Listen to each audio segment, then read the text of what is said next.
Okay, I'll just show you how to set the sat nav in this 2018 Land Rover Discovery.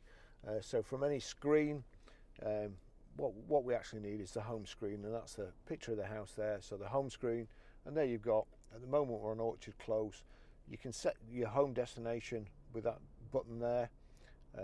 That will, there you go, give you a choice: home, recent, shared, favourites.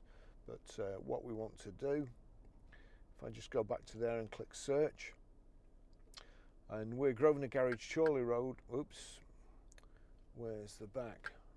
Double clicked. Grosvenor Garage, Chorley Road, Wantleydale, Preston, PR, and then over to the numbers 54 JS.